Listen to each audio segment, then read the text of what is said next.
എല്ലാവർക്കും നമസ്കാരം. കഥകൾ പഴങ്കഥകൾ ഈ പേരിലുള്ള എൻ്റെ ഫേസ്ബുക്ക് പേജിലേക്ക് എല്ലാവർക്കും സ്വാഗതം. ഇന്ന് ഞാൻ പണ്ട് നടന്ന കാട്ടിലെ ഒരു കണക്കെടുപ്പിൻ്റെ കഥയാണ് പറയുന്നത്.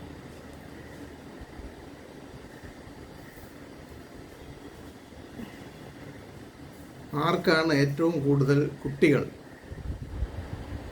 എന്ന ഒരു സർവേ നടത്താൻ കാട്ടിലെ ഭരണാധികാരികൾ തീരുമാനിച്ചു.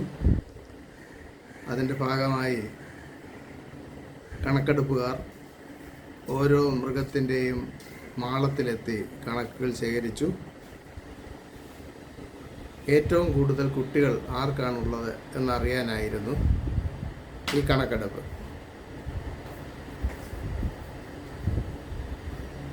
കണക്കെടുപ്പുകാർ ഓരോ മൃഗത്തിൻ്റെയും ഗുഹകളിലെത്തി കണക്കുകൾ ശേഖരിച്ചു.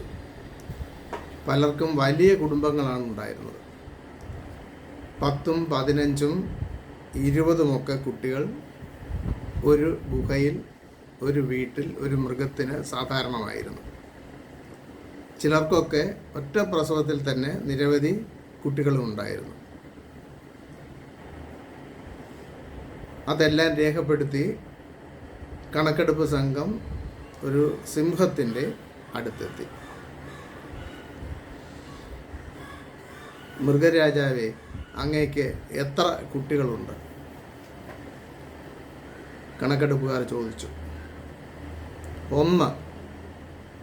സിംഹം മറുപടി നൽകി. എന്തേ, അതിശയം തന്നെ, ഒരെണ്ണം മാത്രമോ? സംഘത്തിലുള്ളവർ അത്ഭുതത്തോടെ ചോദിച്ചു. അതെ, സിംഹം മറുപടി നൽകി. പക്ഷേ അതൊരു സിംഹക്കുട്ടിയാണ്. സംഘാംഗങ്ങൾ പിന്നെ ഒന്നും മിണ്ടിയില്ല. എണ്ണത്തിലല്ല, ഗുണത്തിലാണ് കാര്യം എന്നാണ് ഈ കഥ നമ്മെ ഓർമ്മിപ്പിക്കുന്നത്. പക്ഷെ നമ്മൾ ജീവിക്കുന്ന ഈ ജനാധിപത്യ യുഗത്തിൽ ഗുണത്തിന് മാത്രമല്ല എണ്ണത്തിലും കാര്യമുണ്ട് എന്ന് നമുക്കറിയാം. എണ്ണം നോക്കിയാണ് അധികാരവും സ്ഥാനങ്ങളും തീരുമാനിക്കപ്പെടുന്നത്. അതേസമയം ഗുണവും പ്രധാനമാണ് എന്ന് നമുക്ക് ബോധ്യപ്പെടാൻ നമ്മുടെ നാട്ടിൽ നടക്കുന്ന പലവിധ കഥകൾ നമ്മളെ ഓർമ്മിപ്പിക്കുന്നുണ്ട്. നിങ്ങളുടെ അഭിപ്രായം എന്താണ്? എണ്ണത്തിലാണോ ഗുണത്തിലാണോ കാര്യം? നിങ്ങളുടെ അഭിപ്രായം ദയവായി രേഖപ്പെടുത്തുക. ഈ കഥ ഇഷ്ടപ്പെട്ടെങ്കിൽ ലൈക്ക് ചെയ്യുക, കമൻറ്റ് ചെയ്യുക, ഷെയർ ചെയ്യുക. നമുക്ക് വീണ്ടും കാണാം മറ്റൊരു കഥയുമായി. നമസ്കാരം.